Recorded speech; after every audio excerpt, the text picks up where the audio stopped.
Welcome to Siridean's island. There is much power here. Oh, you noticed that, did you? Like I say, welcome to Siridean's island. Banisher's Ghost of New Eden is a game that somehow manages to take you to the highest of highs and the lowest of lows. It's a mixed bag of brilliance and total blunder that is plagued by being overly ambitious with far too much to do that does not add to the story or experience, but actually takes away from what is a well-written and interesting story that has two great protagonists that are very well voiced. Set late in the 17th century, Banisher's Ghost of New Eden is really a great concept for a game at its core. Don't Nod did manage to pull off a pretty damn good tragic Gothic love story with a supernatural theme. This is the story of two banishers, the Scotsman Red McWraith and his lover as well as his teacher, a woman from Cuba named Antea. The story takes place in New Eden, which is a fictional town as well as a surrounding area that is set in the New England colonies. Their journey will take you from the highest snow-covered mountain to the depths of a haunted mine, an adventure stretched out over a vast map from marshes to meadows, graveyards to military forts, secret islands, and dark forests.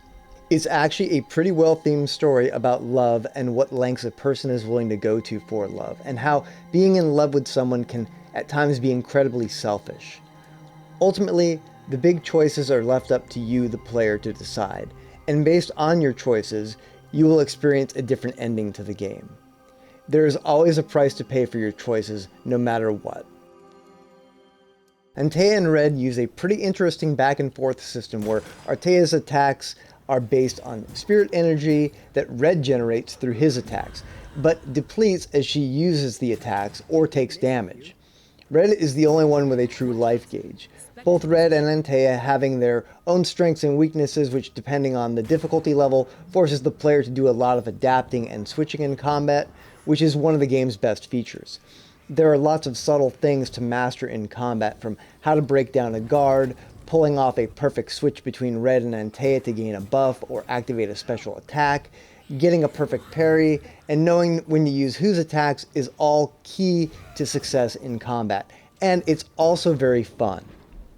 Fans of Souls games will probably find themselves wanting to dodge roll or sidestep more than blocking, and that's fine, but there is an advantage to blocking in this game, especially if you get a perfect parry. What's cool is the sidestepping can be linked into attacks that alter the way those attacks perform. There is a lot of timing and understanding involved in the combat, by far one of the most fun parts of the game, and as you progress, the tag team style of fighting becomes even more frantic and complicated. The game's difficulty settings allow the player to fine-tune in an experience that is just right for them. It can range from random button pressing to easily defeat most enemies to an almost Elden Ring level of difficulty where one hit can kill you. If you find the experience too hard or too easy, you can change it up as you progress rather than needing to start a new game. You will also have to switch between both Red and Antea in order to successfully navigate the world and to solve environmental puzzles. The environments themselves are beautiful and haunting and very diverse. Your journey will take you into the lair of demonologists, a secret island of a witch, a haunted tomb of a necromancer, into the dark forest, to an eerie bog, and into a void realm between reality and the spirit world. Each area of the game has its own unique ambient sounds and feel. You will have to traverse all of these environments if you are to discover the source of and put an end to the curse that has taken over New Eden. Red and Antea also perceive the world different visually, and you will be able to see things Red cannot as Antea. This will be necessary for you to uncover clues, solve mysteries, and navigate through obstacles that block your path. Red and Antea also hear the sounds of the world differently, feeling more away and separated from reality as Antea. This was really subtle, and I didn't notice it at first, but it's a really nice touch.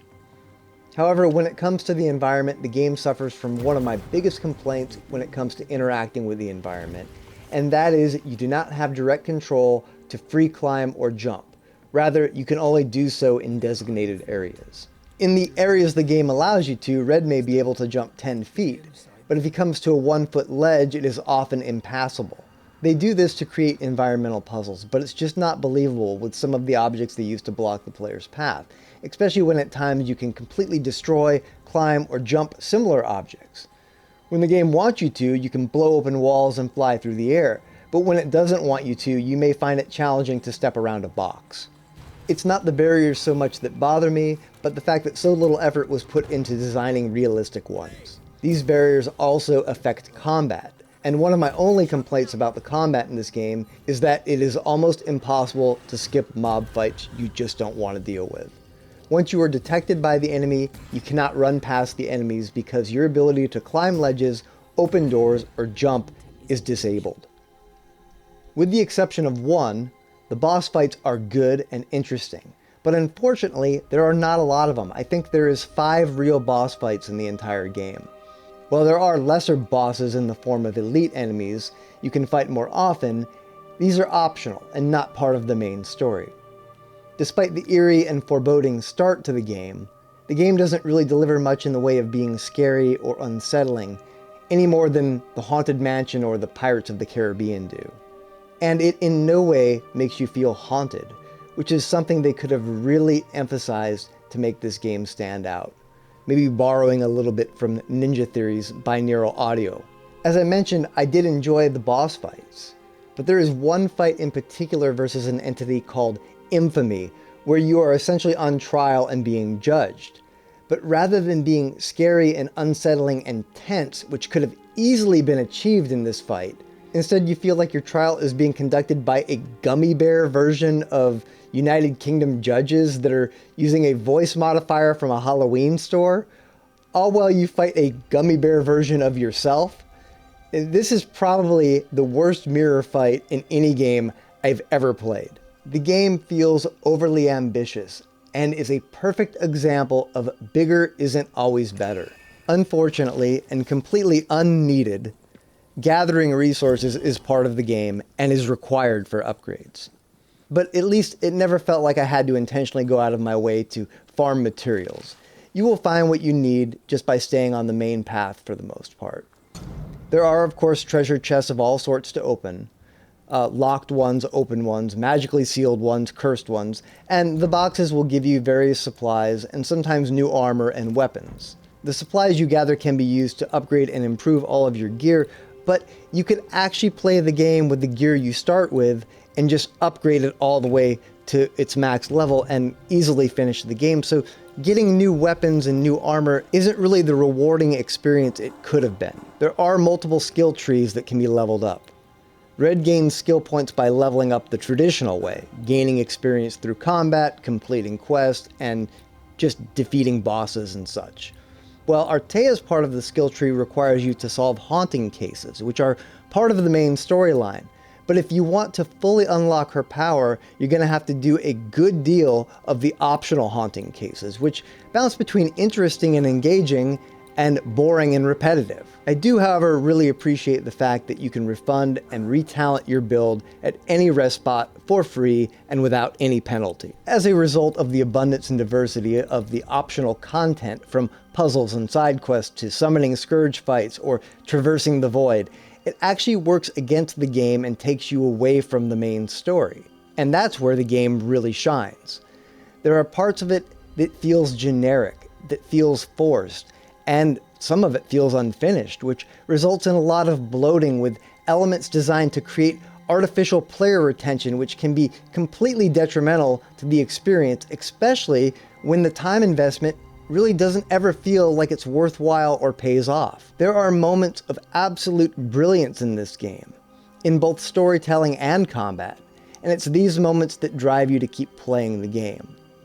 This game could have been much better had it been condensed down into a 15 or 20 hour, well-crafted, linear story without the need for an open world filler. And it would have been a much better and more memorable experience. Some of the things they did okay with the open world, when you revisit an area, your previous actions have had an impact on the story and the NPCs and sometimes the environment itself, which is a nice touch, but for me there was really nothing interesting to me other than the main story, and going back to those areas just didn't have any meaning to me. I did, however, do a very large percentage of the game so I could give an honest review. But if I was not reviewing the game, I would have skipped a good deal of the extra quests and backtracking. Although I really did enjoy most of the extra haunting cases, specifically the story of the Old Widow, most of the other side content like summonings and rituals just don't feel like they're worth doing. I think there are two ways to look at this game. One is the main story, which is pretty damn good, and the exploration, puzzles, dialogue, sounds, and fights that come with the main storyline are all enjoyable and very well done, aside from the Gummy Bear fight previously mentioned. As an open world game though, it is frighteningly inconsistent. And if you are playing it for an open world experience or aspects of an open world game, don't play this game for that reason. And if you do want to experience the open world, I would play this game on the side and take my time with it. The side quests are so hit and miss, and honestly going back to areas and doing side missions just doesn't feel great. And the open world aspect of the game is definitely its weakest feature. Shadow of the Tomb Raider, a game that came out I think in 2018, has a way better version of this formula of open world. Even Hogwarts Legacy pulled this formula off much better as far as player motivation and maintaining interest in exploring the world. I don't usually assign ratings to games because games are subjective. But if I were pressed, I would say the main story experience, if you like Gothic love stories or supernatural stories, is a solid 8. But if the game was designed in a more linear way, I would have given it a 9 or even a 10. The open world optional content, I would rate at around a 6 because it feels more like a chore rather than something you actually want to do. And the only reason I even gave it a 6 is because of the optional haunting quests. If it wasn't for them, I would probably give it a 3 or a 4. Even with that, it is a game I highly recommend playing because there's something about it that's great. Hidden beneath all the bloat, at its core, it is memorable, and somehow under the generic formula managed to emerge a unique and unforgettable experience you will likely replay or at least watch the alternate ending videos on YouTube. The game's finale is incredible, from the level design, the voice acting and cinematics, and the final boss fight, which is a great one. And it is an example of what the game could have been if they would have focused more on the linear experience. It's the lack of refinement and inconsistency that plagues every aspect of this game that keeps me from absolutely loving it. A perfect example of the inconsistency is in the voice acting and dialogue options. When you're following the main story, the voice acting and dialogue is great, aside from some of the random banter between the two while exploring, which is a little cringe, but I can let that go. The problem comes in the dialogue because the player has so many dialogue options with so many NPCs that at times the voice acting can't help but completely miss the mark.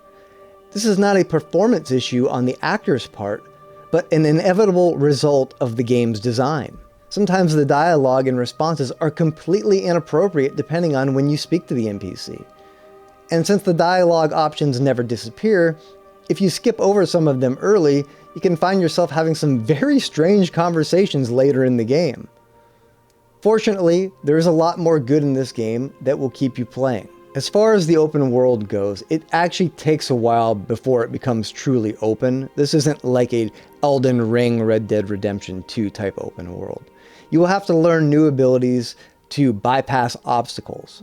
But once the world truly opens up, like a lot of open world games with this formula, the size of it can be overwhelming, especially when you see 50 or 100 or more markers on your map. It's 100% okay to just play this game for its main story, and I know I keep coming back to that, but that's how I would play it if I was not reviewing it. If, however, the open world does grab you, you can get 3 or 4 times more gameplay out of it by doing all the side events. The user interface is highly customizable, which is awesome. You can take a lot of the clutter off the screen or remove the UI entirely. But there is no off button for the non-stop annoying button prompts to interact with a door, a ladder, or just pick up a book. If you teach me how to pick up a book or climb a ladder in the tutorial section of the game, I don't need to be reminded how to do it for the next 50 hours. I've been excited about this game since I first heard of it, and being excited about the potential of a game for months or even years can sometimes cause a person to be overly critical of it. So did it live up to my expectations? Sadly, no, it didn't. But it was a fun and memorable experience with somewhat unique elements, and I don't regret at all paying $50 for it. Towards the end of the game, every aspect of it becomes amazing, and an unexpected new combat system becomes available that's really fun. So yes, the last 4 or 5 hours are incredible, and it's complete redemption for some of the lower points of the journey. It really is too bad that the game doesn't get you there faster, and that some people will spend hours wandering around doing side events or get tired of the game before they even get a chance to see how good it gets.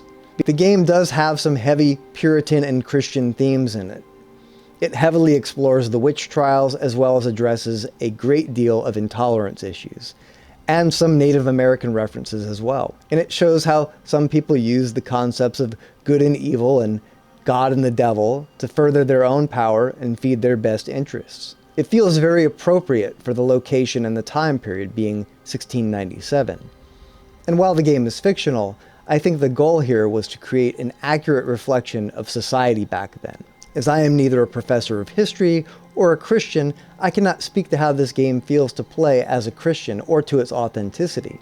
I only mention this at all because lately there is a group of gamers who seem overly concerned about hidden agendas and narratives in games. As an agnostic, I did not feel like the game was shoving Christianity down my throat or preaching to me, nor did I feel it was attacking those who follow that religion. The themes make sense to the story and help to tie some of the game storylines together.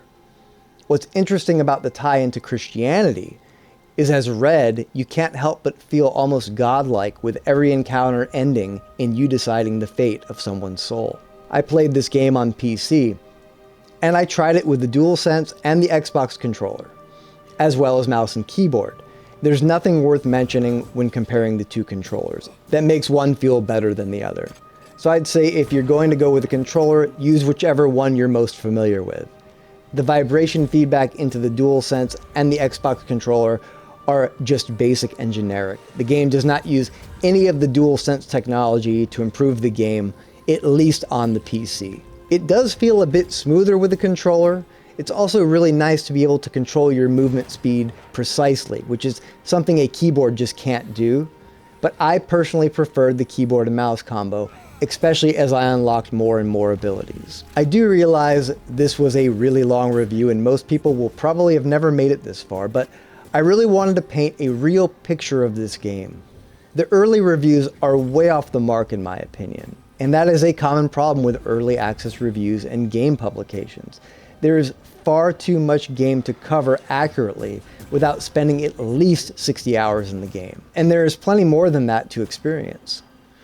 I hope all this information in some way helped you decide whether this is a game you will enjoy. Priced at $50, it's really hard to not recommend this game, even if all you do is follow the main storyline, which is, again, by far the best part of the game. I'm Undead Aaron. Did any of you actually make it this far? If you did, what did you think of Banishers? Are you going to buy it? Have you played it? With all the content on YouTube, I know you have a lot of choices. And I appreciate your time in choosing my content. As far as this channel goes, I think I'm going to take some time off from reviews and explore some different game-related concepts. These reviews are just so much work, and they don't generate much traffic or interest. Plus, it's just impossible to compete with the reviewers that get early copies and put out a full review a week before the game is even released. I always try to focus on quality and being thorough, but I also have to realize most people don't want to watch a 10 or 20 minute video review on a game that's been out for 2 weeks. So stay tuned for some new ideas and new videos on this channel. I think, at least I hope, you'll be pleasantly surprised. As always, have a great day. Thank you for watching, and stay tuned for some new content coming soon. Thank you for standing by my side through it all, for everything. into the fray then.